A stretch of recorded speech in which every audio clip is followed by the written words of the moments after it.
Hello students, welcome and welcome back to my channel. आज हम discuss करेंगे आपकी बीए थर्ड ईयर की जो बुक है थीम्स इन कॉम्परेटिव पॉलिटिकल थ्योरी। कोड है आपके इस बुक का PLS 301। यूनिट 2 की आज हम बात करेंगे। जो आपका कोड है PLS 301, आपको इस बात का ध्यान रखना है कि कोड हमेशा जो है वो कैपिटल लेटर्स में होना चाहिए। यूनिट नंबर 1 की जो वीडियो है वो मैंने अपने प्रीवियस चैनल पर ऑलरेडी अपलोड कर रखी है, तो आपको इस बुक की जो सीरीज है उसका कंप्लीट प्लेलिस्ट का जो लिंक है वो डिस्क्रिप्शन बॉक्स में प्रोवाइड कर दिया जाएगा। तो आपके यूनिट नंबर 2 है जॉन लॉक के ऑन राइट, एंड जो आपका दूसरा टॉपिक है वो है JS मिल ऑन लिबर्टी। तो सबसे पहले बात करते हैं 2021 के जो आपके क्वेश्चन पेपर की। तो जो 2021 में आपको 4 मार्क्स के लिए इस यूनिट से जो क्वेश्चन आया था वो था JS मिल द्वारा स्वतंत्रता के सिद्धांतों के स्वरूप की व्याख्या करें। 10 नंबर के लिए जो क्वेश्चन आया था, 2 क्वेश्चन आएंगे आपको 10 नंबर के लिए और उनमें से आपने कोई एक प्रश्न करना है सेकंड यूनिट से। अधिकारों के विषय में जॉन लॉक के विचारों का वर्णन कीजिए, और अथवा में प्रश्न था JS मिल के स्वतंत्रता संबंधी विचारों का आलोचनात्मक वर्णन कीजिए। अब बात करते हैं 2022 की। तो पहला प्रश्न था 2 नंबर के लिए, जॉन लॉक के अनुसार प्राकृतिक अवस्था में मनुष्य की कौन कौन से अधिकार प्राप्त थे। और 4 नंबर के लिए प्रश्न था JS मिल के अनुसार स्वतंत्रता के आधार क्या थे। उसी प्रकार 10 नंबर के लिए आपको क्वेश्चन आया था प्राकृतिक अधिकारों पर लॉक के विचारों की विवेचना कीजिए, और अथवा में प्रश्न था मिल खोखले स्वतंत्रता का समर्थक था, व्याख्या कीजिए। यहाँ पर ये बात ध्यान देने वाली है कि जो आपका फर्स्ट क्वेश्चन है 10 नंबर के लिए वो कहाँ से आया है, जो आपका फर्स्ट पॉइंट है जॉन लॉक्स ओन राइट्स, और जो दूसरा क्वेश्चन आया है वो आया है JS मिल से रिलेटेड, मिल खोखले स्वतंत्रता का समर्थक था। उसी तरह आप देख सकते हैं कि 2021 में भी ऐसा पैटर्न रिपीट हुआ था। पहला क्वेश्चन आया था अधिकारों के विषय में जॉन लॉक के विचारों का वर्णन करें, और दूसरा आया था JS मिल के स्वतंत्रता संबंधी विचारों से का आलोचनात्मक वर्णन कीजिए। कहने का मतलब ये है, या तो आप जॉन लॉक अच्छी तरह से कवर कर लीजिए 10 नंबर के लिए, या फिर आप JS मिल को अच्छी तरह से कवर कर लीजिए 10 नंबर के लिए, और जो दूसरा है उसको आप कवर करेंगे 2 या 4 नंबर के प्रश्न के लिए। ठीक है, तो ऐसा ही रिपीट होता है। 2020 में भी इसी प्रकार का पेपर आया था, और एक क्वेश्चन आएगा आपको JS मिल से और दूसरा आएगा आपको जॉन लॉक के से। तो सबसे पहले बात करते हैं जॉन लॉक के कौन थे। तो जो जॉन लॉक के थे वो इंग्लैंड का महत्वपूर्ण विचारक थे, और वह सामाजिक समझौते के सिद्धांत का समर्थक था।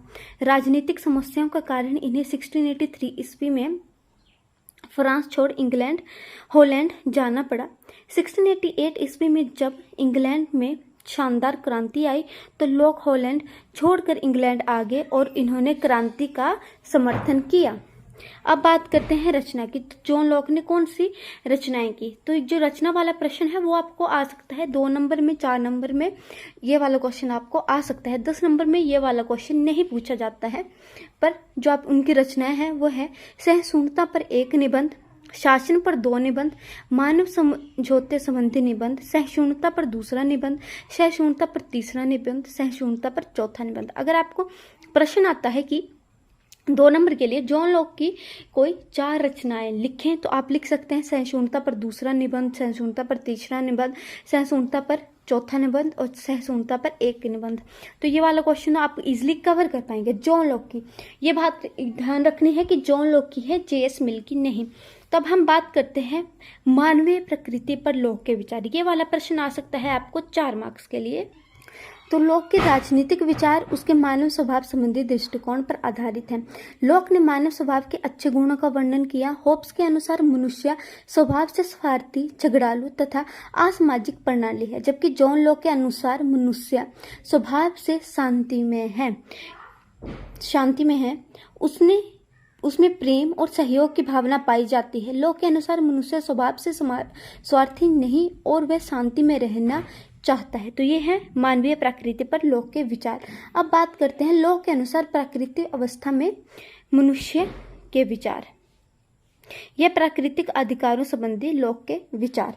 तो जो लॉक के प्राकृतिक संबंधी जो विचार हैं वो मुख्यतः 3 चीजों पर जो है वो कॉन्सेंट्रेट करते हैं। वो 3 है जीवन का अधिकार, स्वतंत्रता अधिकार और संपत्ति का अधिकार। तो सबसे पहले जो लॉ के मतानुसार जो प्राकृतिक अवस्था में मानव प्राकृतिक कानून के अंतर्गत अनेक अधिकारों का उपयोग करता है। लॉ का मानना है कि जो मनुष्य है उसके लिए प्रकृति द्वारा बनाए गए कानून है वो सर्वोत्तम है। मनुष्य को उनके अनुसार अपना जीवन जो है व्यतीत करना चाहिए और उन अधिकारों को लोक ने प्राकृतिक अधिकारों का नाम दिया। प्राकृतिक अधिकारों का उल्लंघन नहीं किया जा सकता। लोक के अनुसार प्राकृतिक अधिकारों की रक्षा के लिए ही राजनीतिक समाज राज्य की स्थापना की जाती है। और जो लोक के जो प्राकृतिक अवस्था है में मनुष्य को 3 अधिकार प्रदान किए गए हैं: जीवन का अधिकार, स्वतंत्रता का अधिकार, संपत्ति का अधिकार। ठीक है, सबसे पहले अब हम बात करेंगे जीवन का अधिकार। तो लोक का कहना था कि जीवन का परीक्षण तो मनुष्य को सबसे प्रथम मूल प्रवृत्ति है और जीवन की रक्षा के लिए जो कुछ भी न्यायोचित ढंग से किया जाता है वह प्राकृतिक कानून का भाग है। लोक के अनुसार कि जीवन की रक्षा के लिए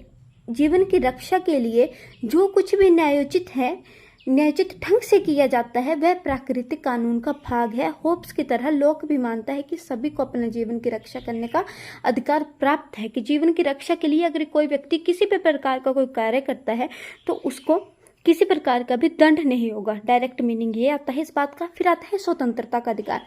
तो स्वतंत्रता के अधिकार से लोक का अभिप्राय है अपनी इच्छा के अनुसार कार्य करना तथा किसी की इच्छा के अनुसार कार्य करने को बाध्य ना होना। प्राकृतिक अवस्था में प्रत्येक मानव को वह सब करने की स्वतंत्रता प्राप्त है जो प्राकृतिक कानून के विरुद्ध नहीं है, अर्थात प्राकृतिक कानून के अंतर्गत रहकर मनुष्य को प्रत्येक कार्य करने की स्वतंत्रता है। कौन से कार्य करने की स्वतंत्रता है? अपनी इच्छा के अनुसार कार्य करने की स्वतंत्रता है तथा किसी की इच्छा के अनुसार कार्य करने को बाध्य ना करना। मतलब कि जो प्रत्येक मनुष्य है वो अपने अनुसार जीवन व्यतीत कर सकता है, स्वतंत्रता प्राप्त है उसे, जो भी वो कार्य करना चाहता है वो कर सकता है, परंतु वो प्रकृति को किसी प्रकार का हनन ना करे। तीसरा है संपत्ति का अधिकार। तो लोक का मानना है संपत्ति के अधिकार में शेष अन्य प्राकृतिक अधिकार भी आ जाते हैं। लोक के शब्दों में मनुष्य का समाज में प्रवेश करने का कारण संपत्ति की सुरक्षा है। मनुष्य का समाज में प्रवेश करने का कारण क्या है? संपत्ति की सुरक्षा। लोक का कहना है कि ईश्वर ने मनुष्य को जीवन दिया है और स्वस्थ जीवन व्यतीत करने की स्वतंत्रता दी है, इसलिए ईश्वर ने पृथ्वी पर जितनी वस्तुएं उत्पन्न की है उनका उपयोग करने का अधिकार तथा स्वतंत्रता मनुष्य को प्राप्त है। ठीक है, तो जो लोक का मानना है कि जो भी ईश्वर के द्वारा प्रकृति पर, पृथ्वी पर जो भी संपत्ति दी गई है उसका उपयोग करने का अधिकार प्रत्येक मनुष्य को प्रदान किया गया है। अब हम बात करते हैं लोक के प्राकृतिक अधिकारों की आलोचना। तो सबसे पहले है प्राकृतिक अवस्था, ना ऐतिहासिक और ना ही प्राकृतिक। इस बात का ध्यान रखेंगे कि इस क्वेश्चन जो है वो बार बार रिपीट होता है, परंतु इसमें जो है वो पॉइंट्स कम है। तो सबसे पहले आप भूमिका लिखेंगे, ऊपर लास्ट में निष्कर्ष लिखेंगे। कोई भी क्वेश्चन तभी कंप्लीट होता है अगर आप उसमें भूमिका और निष्कर्ष दोनों को लिखें। ठीक है, ऊपर आप भूमिका लिखेंगे, नीचे निष्कर्ष लिखेंगे और साथ में फ्लो चार्ट बनाएंगे।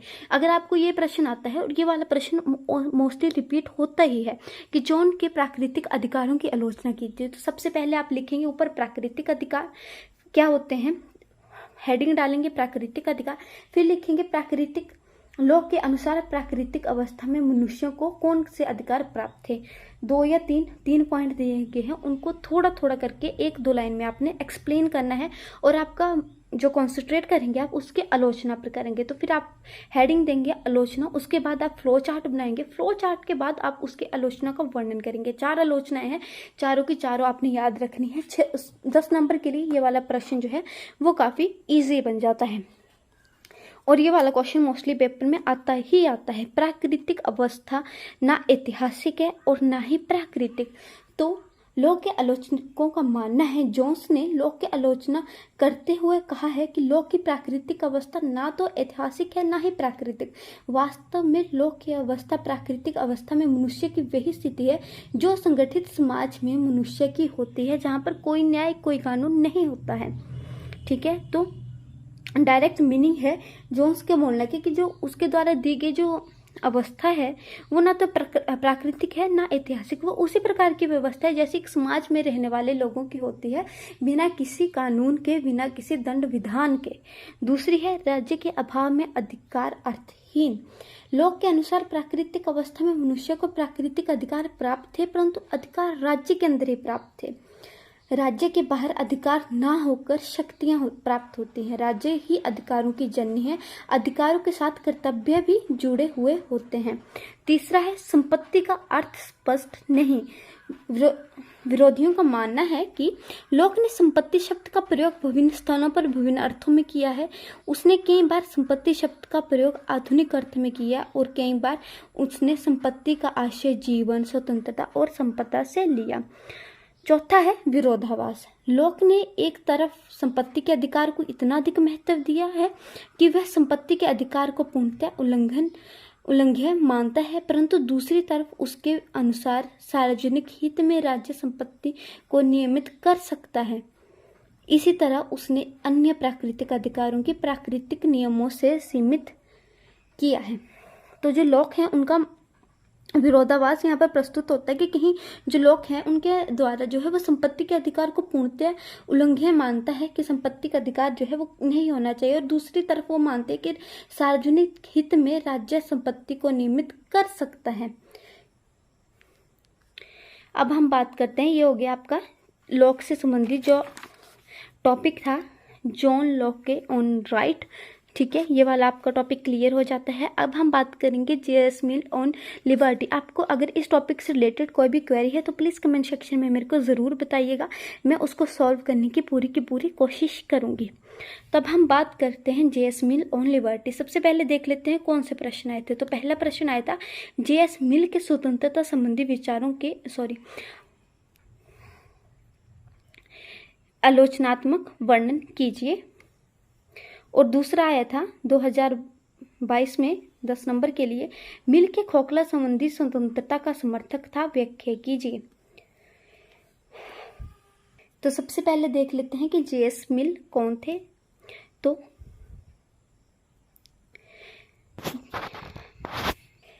बेंथ मवासी जेम्स मिल के सुपुत्र जॉन मिल ने उपयोगिता के दर्शन को एक नई दिशा प्रदान की। जॉन सुडेल मिल का जन्म लंदन में 21 मई 1806 ईस्वी को हुआ। बचपन से ही उसके पिता ने उसको बेंथम के आदर्श के अनुसार ढालने की कोशिश की। 14 वर्ष की आयु में उसे बेंथम के छोटे भाई के साथ 1 वर्ष के लिए फ्रांस भेजा गया। सन 1873 में उसकी मृत्यु हो गई। अब इसकी रचना की बात करते तो जो जेएस मिल थे वो कहाँ के रहने वाले थे, मुख्यतः वो रहने वाले थे लंदन के, और उनका जन्म हुआ था 1806 ईस्वी में। जो उनके पिता थे वो बेंथम के आदर्श के अनुसार जो जेएस मिल थे उनको ढालना चाहते थे। 14 वर्ष की आयु में उन्हें बेंथम के छोटे भाई के साथ 1 वर्ष के लिए फ्रांस भेजा गया था। अब बात करते हैं उनकी रचनाओं की।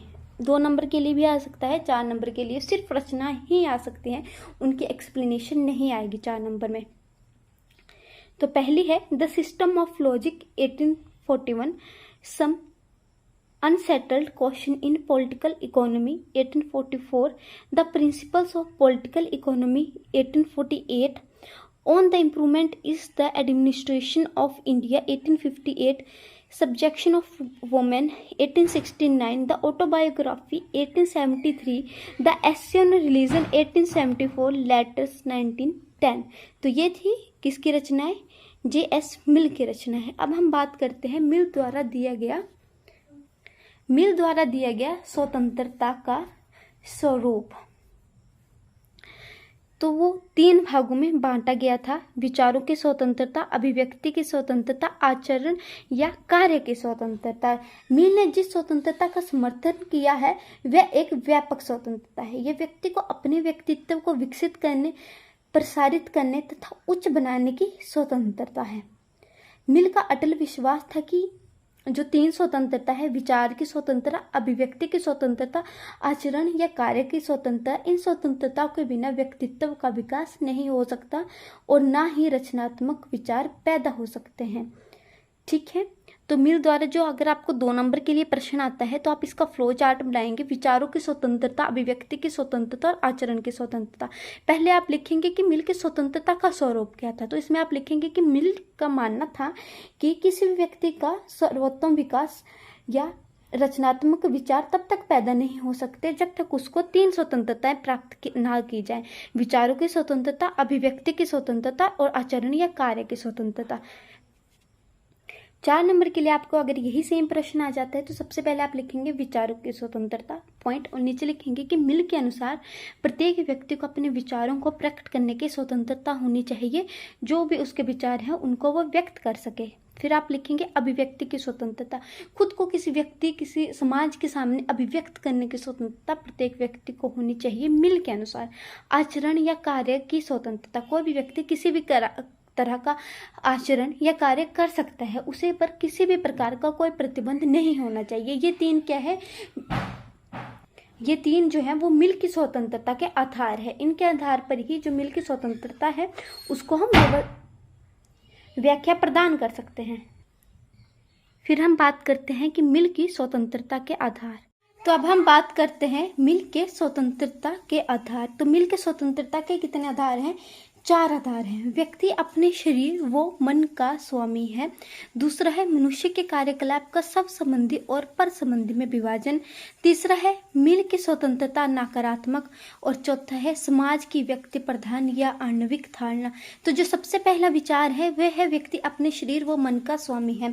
मिल के अनुसार व्यक्ति अपने शरीर व मन का स्वयं स्वामी है, वह उसका पूर्ण स्वामी है। राज्य या समाज को व्यक्ति की स्वतंत्रता पर कोई नियंत्रण नहीं रखना चाहिए। व्यक्ति का शरीर व मन उसका अपना है।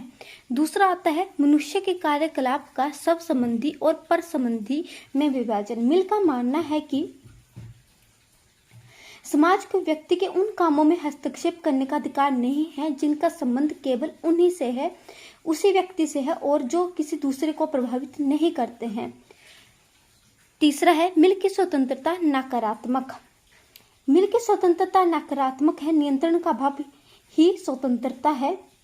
Absence of restriction is liberty. Mill राज्य को व्यक्ति के सब संबंधी कार्य में हस्तक्षेप करने का अधिकार नहीं देता है। चौथा है स्वतंत्र समाज के व्यक्ति प्रधान या आणविक धारणा। सब संबंधी कार्य में व्यक्ति को निवृत्त छोड़ने और उसे अपने मन व शरीर का स्वामी मानने के पीछे तर्क है कि व्यक्ति अपने हित को स्वयं जानता है और समाज के बिना वो उससे अलग रहकर अपना कल्याण कर सकता है। व्यक्ति और समाज में अभिन्नता नहीं है।